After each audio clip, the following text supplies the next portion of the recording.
let's do a segue into. We talked about mental health and everything.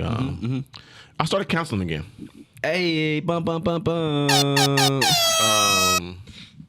Got some personal things I'm going through, so it was important for me to restart counseling. I've been very vocal about me going to counseling, but I wasn't being honest with myself or my prior counselor Really? about stuff. Okay. So, like, the person that you supposed to confide in the most, well, not confide in the most, but obviously you have a spouse. Yes. But, like, this is the person that you pay Yes. that's supposed to, like, Level you out. Yeah, keep your secrets and help you, navigate through issues. Yes. Why did you feel like it was necessary to lie to them? That's actually a very good question, bro. I was scared. And that's a great answer. I was scared of the judgment that this person might have toward me if I told them my deepest, darkest secrets. And I know it shouldn't be that way. I mean, it makes sense though. It does. Okay. I think, I think we all say we don't really care what people think about us. But at our deepest, darkest, not deepest, darkest place, but somewhere in us, we like approval. Yeah. This person can go either way though. Like the person Yes. that And person and you're right. And is a neutral person in but the this situation. was in me. This had nothing to do with that person. Yeah. This was you're still hesitant. This is a battle that was going on with me. right. I get that. And I had to come clean. My counselor dropped me. What? I had to come clean about some stuff that happened in my life. And the counselor told me, I can't help you because you're not being Honest. and upfront. So until you decide that, I can't help you. I'm dropping you as a client. Well, damn. Yeah. Okay. I think I joked on here about it before. Right. But now I definitely see it's not a joking matter. Okay. It's not a joking matter.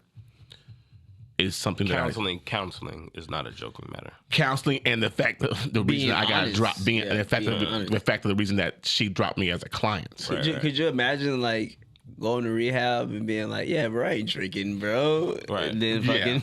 And then be like, yeah. Yeah. So I am. That's out of here. I had my first session last week. How'd that go?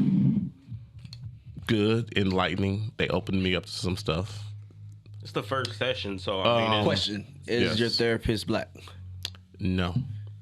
Do you think that your therapist relates with you?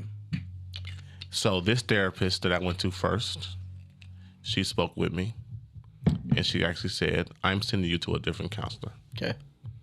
She told me I'm not going to give what my issues are, but she told me that I think these are your issues. I'm going to send you to a counselor who specializes in these issues. Okay. oh, okay. So I'm not going to see you. Okay. Gonna send you here. I go once a week. My first session is tomorrow morning. So every Tuesday, I go see my therapist. They gave me some local classes to go to, some meetings I can go to, Like support groups? and support stuff? groups. You know what I'm saying? That's what's up. Nice. And I say all this to say, in your opinion, why is there such a stigma on therapy in the black community? Maybe because there weren't any black therapists from the get-go. You know what I'm saying? And, like, I know that we're not super trusting. Like, we don't even like going to the doctor sometimes. Right. Facts. You know what I'm saying? So just for our own physical health and our mental health. And going telling white people our business, you know what I'm saying? That shit never really sat right with, I don't think, black folks. You know what I'm saying? Right. Like, and I think representation matters. Okay. I don't really think there were a lot of black therapists. Like, maybe if there were more black therapists that are, I'm pretty sure there are a lot of black therapists, but maybe if they were more like public or easily reachable, Right. that this wouldn't be such a big thing in our community. I mean, I think mental health is a big thing just in society right now, regardless of what race you are. Right. But I think we're getting to a point where things are more like, this is more normal now. seeking Oh yeah, definitely. mental help. So Right. we're getting there, bro.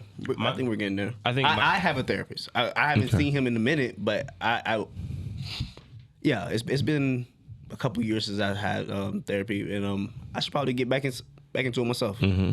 I think my thing is, and this is not. It's a, I guess, a different. This is my point of view, not different than yours, but mine is like. I think that the reason why there's a stigma on getting help is because Black people, we kind of focus everything, like whenever you're having a problem, go to church. And Pray on it. I was going to get into go to church. And, I was going to get into that next. Do this and because do that. like everything always evolved around church. going to church. Exactly. If you're having And problems, that's not if you're having problems in your marriage, go to church. And as much if as you're people having problems in say your finances, go to church. that's the answer, for a lot of people, that's not the answer. It's not the answer. It's not the answer. But that's what I'm saying. That's where. Even if you believe in God, always you can still believe in you God. but it can still not be the answer. I think there's a difference between spiritual healing and mental healing. Yes. Right, but that's what I'm saying. And we confuse Black folks confuse the lines. Confuse the lines. Exactly. That's where I don't even think they confuse confuse the lines. I just think that they're so okay. If God can't fix this in your life, then nothing can be. And that's not true. Exactly. And that's not true at all. We grew up in the church. That's how we met. Was in the church. Which is totally insane. Knowing you guys now, like knowing that church brought y'all together, it's fucking. That actually is pretty fucking hilarious. Like the Lord brought y'all together. That's crazy. That's pretty funny. But I was doing some stuff as a kid. I was stealing from my father as a kid. Okay. Stealing money from my father as a kid. Don't know why I was doing it. 8th grade. Are you doing it for the hoes? I definitely was. You're just doing it just because. I bought some. I'll tell you the girl's name. I'll tell you the girl's name after the episode. But I was buying her shit, and you know. Oh, you were tweaking off that? Right. Yeah. You can't tell us the name in the 8th grade. I can. No, I'm gonna tell you after the episode. Tell you her name. I'm not gonna say the name on camera, but I'm gonna say after the episode. After we done recording. Yeah. Okay. All right. But he took me to the pastor of the church to talk to me. Okay. As a form of, I guess, therapy or counseling. See, that's what I'm talking about. Yes, that's what I'm talking about. And that's why I shared that story, because that's what he sent. I remember when me and my first wife were going through stuff, my dad suggested, go talk to the pastor. Like, no. But at the same time, you got to think about it. That's all they know. You know yeah, but that's what I'm saying. But that's what I'm saying. He ain't doing nothing wrong. No. He just think that if God can't fix this issue, son. But that's where the stigma comes from, is because I guess our parents and our grandparents, they didn't have therapy. They had church. And so that's where they want us to go. Right. Because that's all they know. Yeah. Well, there's other alternatives and probably better solutions than actually going and talking to a pastor, right, which is probably going through the exact same thing that I'm going through. Yeah. You know what I mean? Like, let me go actually talk to somebody that's, good at this. Yeah, so, but I just think that definitely the stigma I see it being broken. Do you think that you would feel comfortable with somebody who looked like you as your therapist? Definitely. You think you should seek that? Maybe so. It's hard in my situation because contracted and medical who I tried for this one company, and it was actually it was a Black woman, but I wasn't, my insurance wasn't contracted through her, so I couldn't go see her. Understood. You know what I'm saying? So you're sometimes you're at a dead end. Like, okay, I know I need help. I know I need to go see somebody. I want to see somebody who looks like me, but at the same time, I can't because insurance. Yeah. You know what I'm saying? Yeah. And seeing a therapist by yourself is. We should find a fucking therapist that want to come on this podcast. I did everything in my power to find somebody I knew. Yeah, we should. That was a therapist. We should definitely I know somebody. You know somebody? Call them up this week. Tell them, have them come on next week. Let's continue this conversation. Okay. Yeah, let's continue this conversation. I'm not going to be here for that conversation, but. I'm definitely gonna cry if they start getting to me. I'm definitely gonna cry. I mean, you know who it is, but I'll tell you after. Okay. Maybe you just don't. Yeah. Maybe Don't realize it. Maybe you don't know that she's a